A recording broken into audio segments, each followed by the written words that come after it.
ಇಂದಿನ ದಿನಾಂಕ 15/5/2026. ಪ್ರಾರ್ಥ ಮುರಳಿ ಬಾಪ್ದಾದ ಮಧುಬನ. ಮಧುರ ಮಕ್ಕಳೇ, ಈ ಪ್ರಪಂಚವು ಸ್ಮಶಾನವಾಗುವುದಿದೆ. ಆದ್ದರಿಂದ ಇದರೊಂದಿಗೆ ಮನಸ್ಸನ್ನಿಡಬೇಡಿ. ಪರಿಸ್ಥಾನವನ್ನು ನೆನಪು ಮಾಡಿ. ಪ್ರಶ್ನೆ: ನೀವು ಬಡ ಮಕ್ಕಳಂತಹ ಅದೃಷ್ಟವಂತರು ಪ್ರಪಂಚದಲ್ಲಿ ಯಾರೂ ಇಲ್ಲ, ಏಕೆ? ಉತ್ತರ: ಏಕೆಂದರೆ ನೀವು ಬಡ ಮಕ್ಕಳೇ ಡೈರೆಕ್ಟ್ ಆ ತಂದೆಯವರಾಗಿದ್ದೀರಿ. ಯಾರಿಂದ ಸದ್ಗತಿಯ ಆಸ್ತಿಯೂ ಸಿಗುತ್ತದೆ. ಬಡ ಮಕ್ಕಳೇ ಓದುತ್ತಾರೆ. ಸಾಹುಕಾರರು ಒಂದು ವೇಳೆ ಅಲ್ಪ ಸ್ವಲ್ಪ ಓದಿದರೂ ಸಹ ಅವರಿಗೆ ತಂದೆಯ ನೆನಪು ನಿಲ್ಲುವುದು ಕಷ್ಟ. ನಿಮಗಂತೂ ತಂದೆಯ ವಿನಃ ಮತ್ತೇನೂ ನೆನಪಿಗೆ ಬರುವುದಿಲ್ಲ. ಆದ್ದರಿಂದ ನೀವು ಎಲ್ಲರಿಗಿಂತ ಅದೃಷ್ಟವಂತರಾಗಿದ್ದೀರಿ. ಗೀತೆ. ಹೃದಯದ ಆಸರೆ ತುಂಡಾಗದಿರಲಿ. ಓಂ ಶಾಂತಿ. ಮಕ್ಕಳ ಪ್ರತಿ ತಂದೆಯು ತಿಳಿಸುತ್ತಿದ್ದಾರೆ ಮತ್ತು ಮಕ್ಕಳು ತಿಳಿದುಕೊಳ್ಳುತ್ತಿದ್ದೀರಿ. ಅವಶ್ಯವಾಗಿ ಈ ಪ್ರಪಂಚವು ಈಗ ಸ್ಮಶಾನವಾಗುವುದಿದೆ. ಮೊದಲು ಇದು ಫರಿಸ್ಥಾನವಾಗಿತ್ತು, ಈಗ ಹಳೆಯದಾಗಿ ಬಿಟ್ಟಿದೆ. ಆದ್ದರಿಂದ ಇದಕ್ಕೆ ಸ್ಮಶಾನವೆಂದು ಹೇಳಲಾಗುತ್ತದೆ. ಎಲ್ಲವೂ ಸ್ಮಶಾನದಲ್ಲಿ ಹೋಗಲಿದೆ. ಹಳೆಯ ವಸ್ತುವು ಸ್ಮಶಾನಕ್ಕೆ ಯೋಗ್ಯವಾಗಿರುತ್ತದೆ, ಅರ್ಥಾತ್ ಮಣ್ಣಿನಲ್ಲಿ ಸೇರಿ ಹೋಗುತ್ತದೆ. ಇದನ್ನು ಸಹ ಕೇವಲ ನೀವು ಮಕ್ಕಳೇ ತಿಳಿದುಕೊಂಡಿದ್ದೀರಿ. ಪ್ರಪಂಚದವರು ತಿಳಿದುಕೊಂಡಿಲ್ಲ. ಕೆಲವರು ವಿದೇಶಿಯರಿಗೆ ಇದು ಅರ್ಥವಾಗುತ್ತಿದೆ. ಇದೆಲ್ಲವೂ ಸ್ಮಶಾನವಾಗಲಿರುವ ಸಮಯವು ಕಂಡು ಬರುತ್ತಿದೆ ಎಂದು ನೀವು ಮಕ್ಕಳು ಸಹ ತಿಳಿದುಕೊಂಡಿದ್ದೀರಿ. ಪರಿಸ್ಥಾನವನ್ನು ಸ್ಥಾಪನೆ ಮಾಡುವ ನಮ್ಮ ತಂದೆಯು ಪುನಃ ಬಂದಿದ್ದಾರೆ. ಮಕ್ಕಳು ಇದನ್ನೂ ಸಹ ತಿಳಿದುಕೊಂಡಿದ್ದೀರಿ. ಒಂದು ವೇಳೆ ಈ ಸ್ಮಶಾನದೊಂದಿಗೆ ಮನಸ್ಸನ್ನು ಇಟ್ಟಿದ್ದೇ ಆದರೆ ನಷ್ಟ ಉಂಟಾಗುವುದು. ನೀವೀಗ ಬೇಅದ್ದಿನ ತಂದೆಯಿಂದ ಕಲ್ಪದ ಗಿಂಡಿನ ತರಹ ಬೇಅದ್ದಿನ ಸುಖದ ಆಸ್ತಿಯನ್ನು ತೆಗೆದುಕೊಳ್ಳುತ್ತಿದ್ದೀರಿ. ಇದು ನೀವು ಮಕ್ಕಳ ಬುದ್ಧಿಯಲ್ಲಿ ಪ್ರತಿ ಹೆಜ್ಜೆಯಲ್ಲಿ ಸ್ಮೃತಿ ಇರಬೇಕು. ಇದೇ ಮನ್ಮನಾಭವ ಆಗಿದೆ.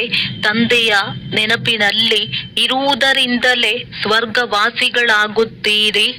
ಭಾರತವೇ ಫರಿಸ್ಥಾನವಾಗಿತ್ತು, ಮತ್ಯಾವ ಖಂಡವೂ ಆಗುವುದಿಲ್ಲ. ಇದು ಮಾಯಾ ರಾವಣನ ಶೋ ಆಗಿದೆ. ಇದು ಇನ್ನು ಸ್ವಲ್ಪ ಸಮಯವೇ ನಡೆಯಲಿದೆ. ಇದೆಲ್ಲವೂ ಸುಳ್ಳು ಶೋ ಆಗಿದೆ. ಸುಳ್ಳು ಕಾಯ, ಸುಳ್ಳು ಮಾಯೆಯಲ್ಲವೇ ಇದು ಅಂತಿಮದ ಆಡಂಬರವಾಗಿದೆ. ಇದನ್ನು ನೋಡಿ ಮನುಷ್ಯರು ಸ್ವರ್ಗವಂತೂ ಈಗ ಇದೆ, ಮೊದಲು ನರಕವಾಗಿತ್ತು ಎಂದು ತಿಳಿದುಕೊಳ್ಳುತ್ತಾರೆ.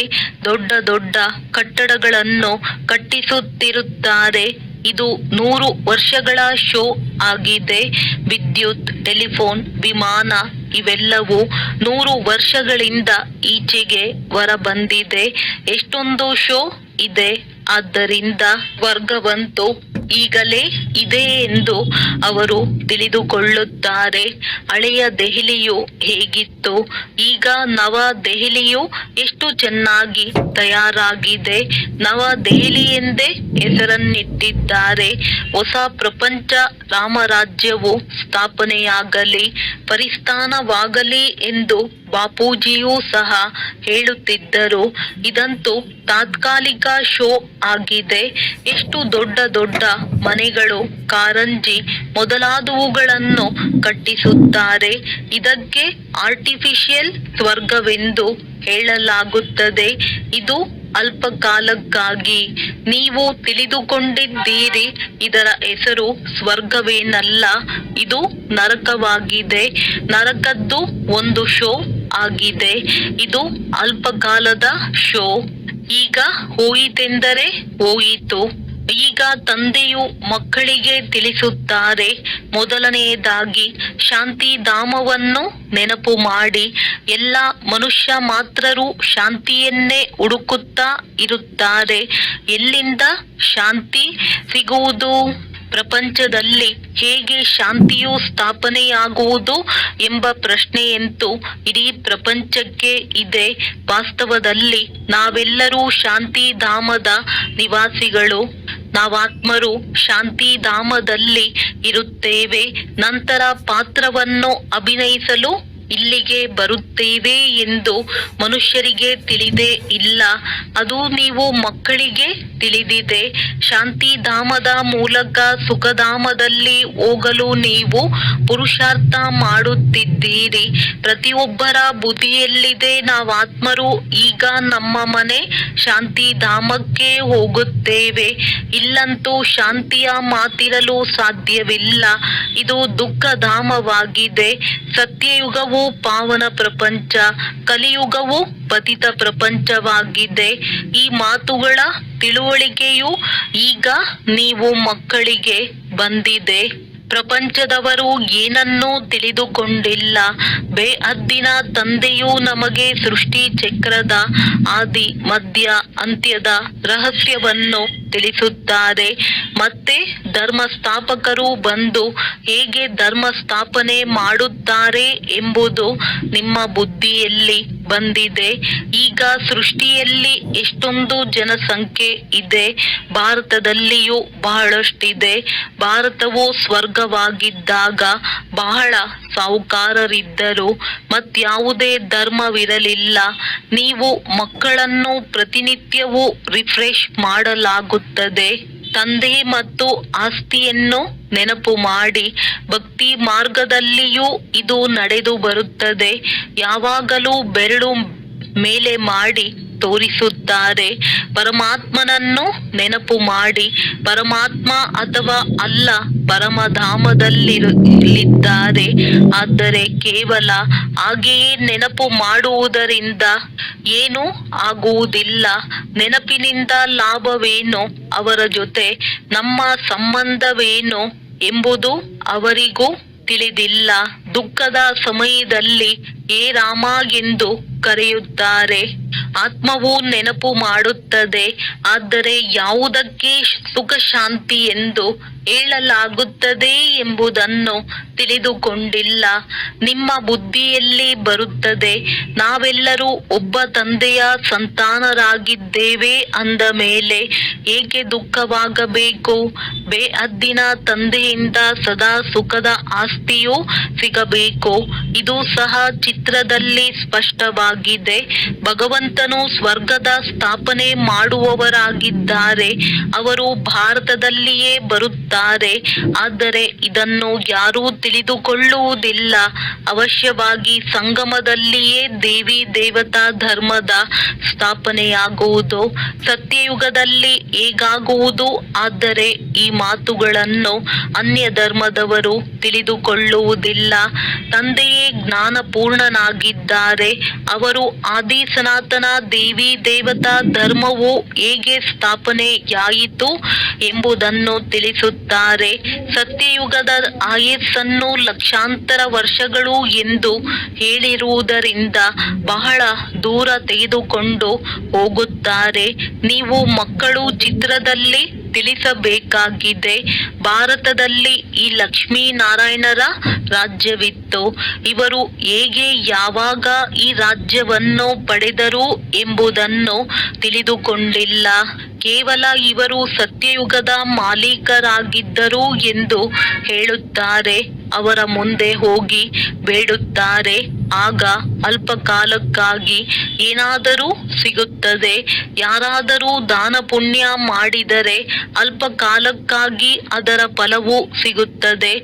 ಸಾಹುಕಾರ ಮುಖ್ಯಸ್ಥರಿಗೆ ಎಷ್ಟು ಖುಷಿ ಇರುತ್ತದೆಯೋ ಅಷ್ಟು ಬಡ ಪಂಚಾಯಿತಿಯ ಮುಖ್ಯಸ್ಥರಿಗೂ ಇರುತ್ತದೆ. ಬಡವರು ಸಹ ತಮ್ಮನ್ನು ಸುಖಿ ಎಂದು ತಿಳಿದುಕೊಳ್ಳುತ್ತಾರೆ.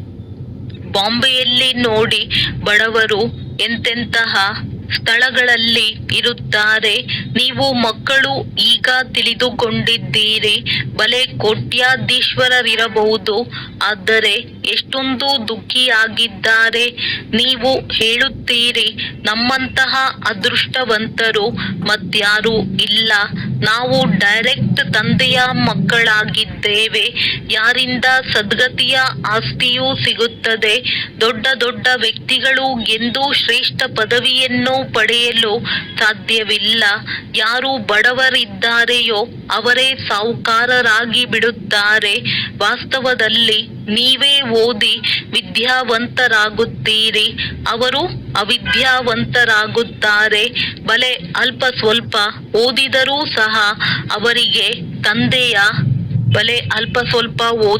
ಸಹ ಅವರಿಗೆ ತಂದೆಯ ನೆನಪಿನಲ್ಲಿರಲು ಸಾಧ್ಯವಿಲ್ಲ.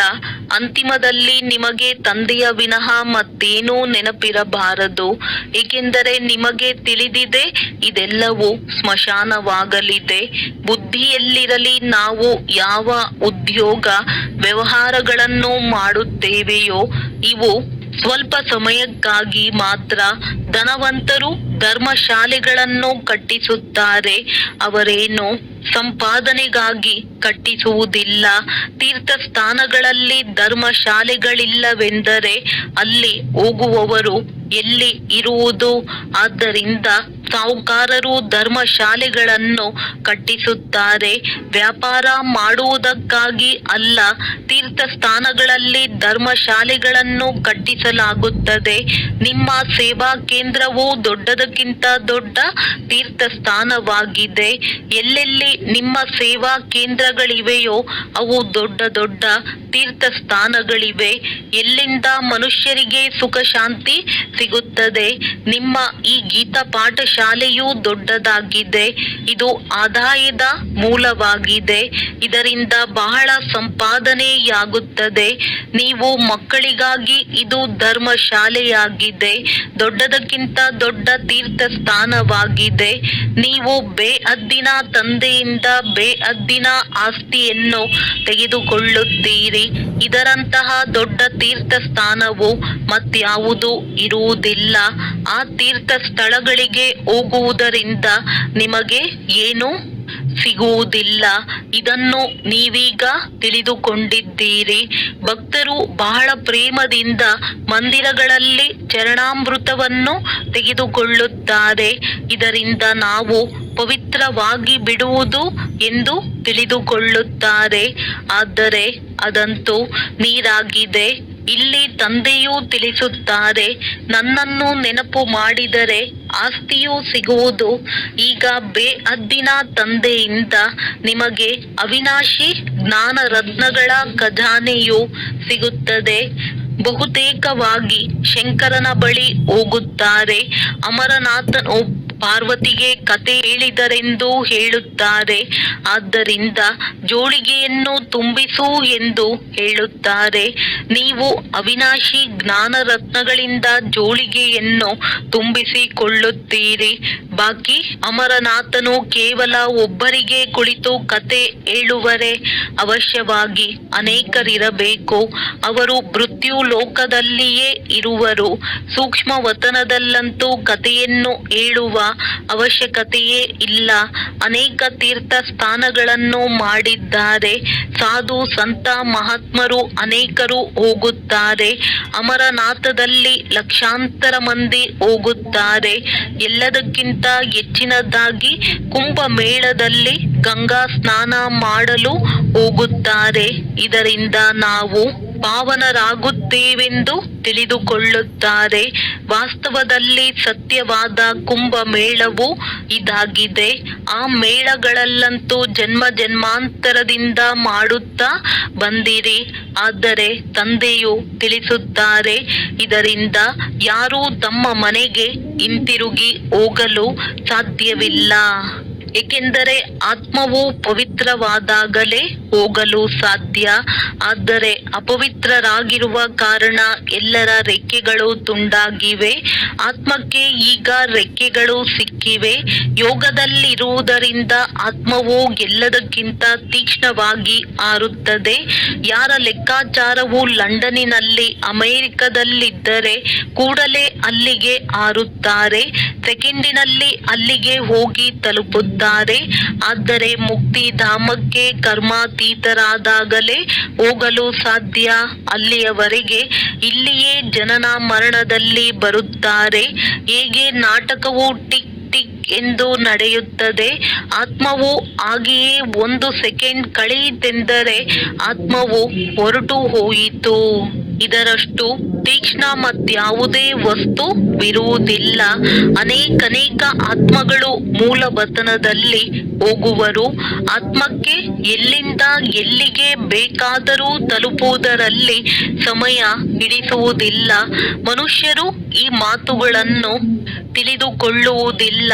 ನೀವು ಮಕ್ಕಳ ಬುದ್ಧಿಯಲ್ಲಿ ಬರುತ್ತದೆ. ಹೊಸ ಪ್ರಪಂಚದಲ್ಲಿ ಅವಶ್ಯವಾಗಿ ಕೆಲವರೇ ಆತ್ಮರಿರುತ್ತಾರೆ ಮತ್ತು ಅಲ್ಲಿ ಬಹಳ ಸುಖಿಯಾಗಿರುತ್ತಾರೆ. ಅದೇ ಆತ್ಮಗಳು ಈಗ 84 ಜನ್ಮಗಳನ್ನು ತೆಗೆದುಕೊಂಡು ಬಹಳ ದುಃಖಿಯಾಗಿದ್ದಾರೆ. ನಿಮಗೆ ಇಡೀ ಚಕ್ರದ ಬಗ್ಗೆ ಅರ್ಥವಾಗಿದೆ. ನಿಮ್ಮ ಬುದ್ಧಿಯು ಕೆಲಸ ಮಾಡುತ್ತದೆ, ಮತ್ಯಾವ ಮನುಷ್ಯರ ಬುದ್ಧಿಯೂ ಓಡುವುದಿಲ್ಲ. ಪ್ರಜಾಪಿತ ಬ್ರಹ್ಮನ ಗಾಯನವೂ ಇದೆ. ಕಲ್ಪದ ಮೊದಲು ಸಹ ಇದೇ ರೀತಿ ಬ್ರಹ್ಮ ಕುಮಾರ ಕುಮಾರಿಯರಾಗಿದ್ದೀರಿ. ನೀವು ತಿಳಿದುಕೊಂಡಿದ್ದೀರಿ, ಪ್ರಜಾಪಿತ ಬ್ರಹ್ಮನಿಗೆ ನಾವು ಮಕ್ಕಳಾಗಿದ್ದೇವೆ. ನಮ್ಮ ಮೂಲಕ ತಂದೆಯು ಸ್ವರ್ಗದ ಸ್ಥಾಪನೆ ಮಾಡಿಸುತ್ತಿದ್ದಾರೆ. ಯಾವಾಗ ನಂಬರ್ ವಾರ್ ಪುರುಷಾರ್ಥದನುಸಾರ ಯೋಗ್ಯರಾಗಿ ಬಿಡುತ್ತೀರೋ ಆಗ ಈ ಹಳೆಯ ಪ್ರಪಂಚದ ವಿನಾಶವಾಗುವುದು. ತ್ರಿಮೂರ್ತಿಯದು ಇಲ್ಲಿಯೇ ಗಾಯನವಿದೆ. ತ್ರಿಮೂರ್ತಿ ಚಿತ್ರವನ್ನು ಇಟ್ಟುಕೊಳ್ಳುತ್ತಾರೆ. ಅದರಲ್ಲಿ ಶಿವನನ್ನು ತೋರಿಸುವುದಿಲ್ಲ. ಬ್ರಹ್ಮನ ಮೂಲಕ ಸ್ಥಾಪನೆ ಎಂದು ಹೇಳಲಾಗುತ್ತದೆ. ಅದನ್ನು ಯಾರು ಮಾಡಿಸುತ್ತಾರೆ? ಶಿವತಂದೆ. ವಿಷ್ಣುವಿನ ಮೂಲಕ ಪಾಲನೆಯಾಗುತ್ತದೆ. ನೀವು ಬ್ರಾಹ್ಮಣರು ಈಗ ದೇವತೆಗಳಾಗುವುದಕ್ಕಾಗಿ ಯೋಗ್ಯರಾಗುತ್ತಿದ್ದೀರಿ. ನೀವೀಗ ಆ ಪಾತ್ರವನ್ನು ಅಭಿನಯಿಸುತ್ತಿದ್ದೀರಿ. ಕಲ್ಪದ ನಂತರ ಪುನಃ ಅಭಿನಯಿಸುತ್ತೀರಿ. ನೀವು ಪವಿತ್ರರಾಗುತ್ತೀರಿ. ನೀವು ಹೇಳುತ್ತೀರಿ, ತಂದೆಯ ಆದೇಶವಾಗಿದೆ, ಕಾಮರೂಪಿ ಶತ್ರುವನ್ನು ಜಯಿಸಿರಿ. ನನ್ನೊಬ್ಬನನ್ನೇ ನೆನಪು ಮಾಡಿ. ಬಹಳ ಸಹಜವಾಗಿದೆ. ಭಕ್ತಿ ಮಾರ್ಗದಲ್ಲಿ ನೀವು ಮಕ್ಕಳು ದುಃಖ ನೋಡಿದ್ದೀರಿ. ಬಲೆ ಸ್ವಲ್ಪ ಸುಖವಿದ್ದರೂ ಸಹ ಅಲ್ಪ ಕಾಲಕ್ಕಾಗಿ. ಭಕ್ತಿಯಲ್ಲಿ ಸಾಕ್ಷಾತ್ಕಾರವಾಗುತ್ತದೆ. ಅಲ್ಪ ಕಾಲಕ್ಕಾಗಿ ನಿಮ್ಮ ಆಸೆಗಳು ಈಡೇರುತ್ತದೆ. ಈ ಸಾಕ್ಷಾತ್ಕಾರವನ್ನು ಸಹ ನಾನೇ ಮಾಡಿಸುತ್ತೇನೆ.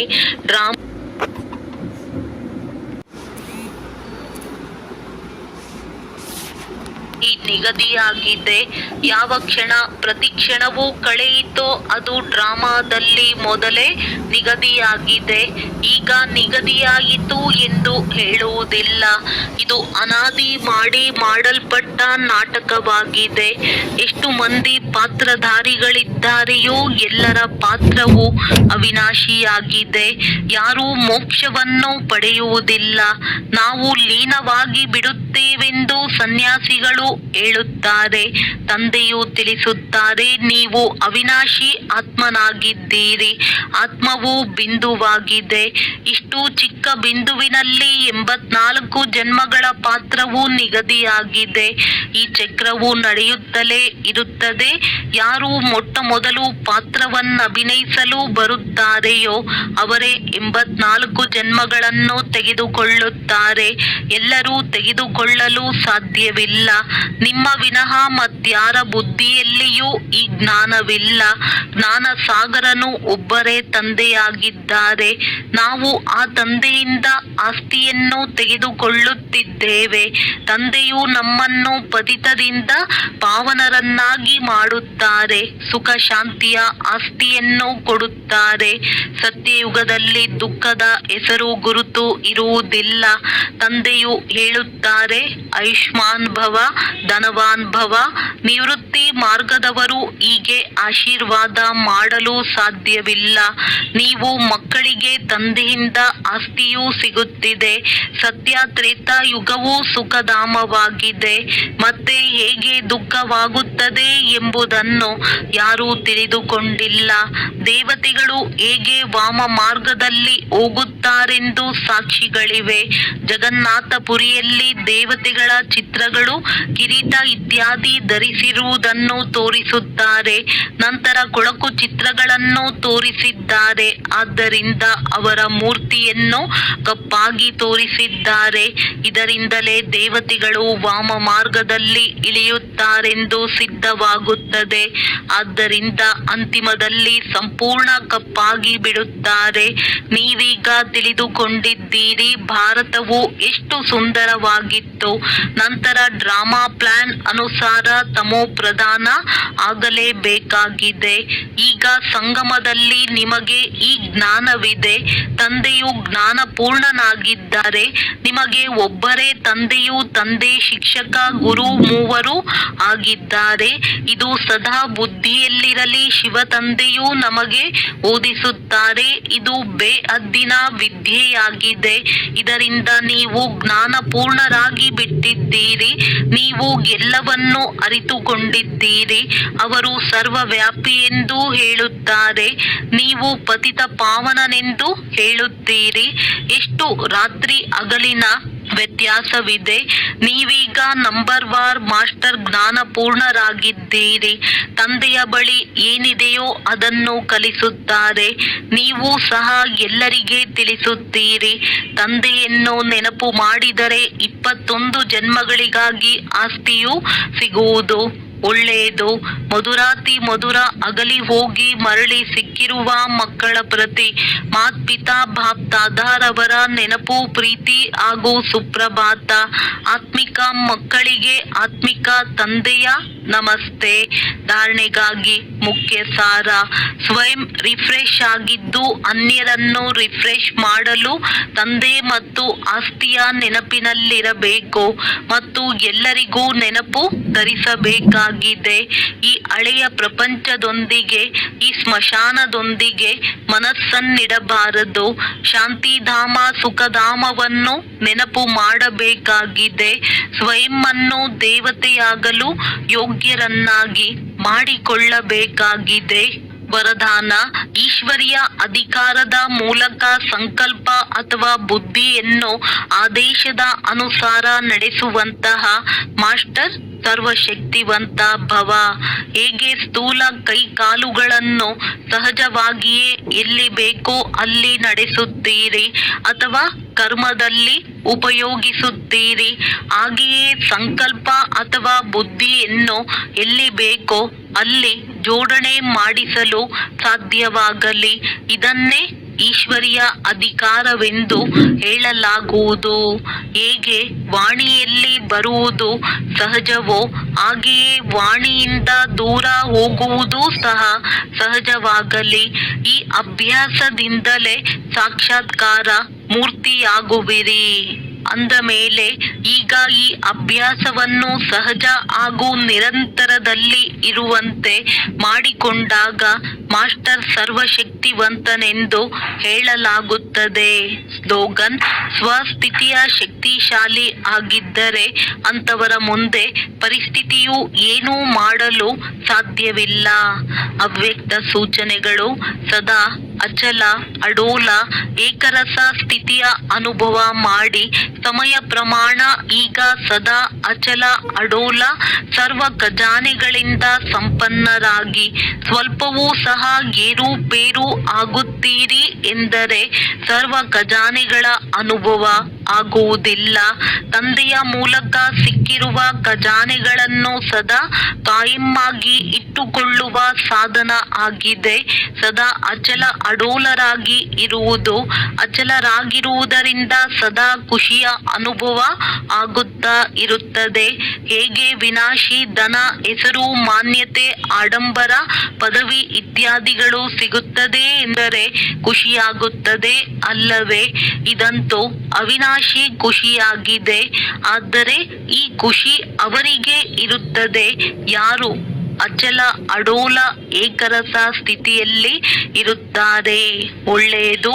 ಓಂ ಶಾಂತಿ. ಓಂ ಶಾಂತಿ.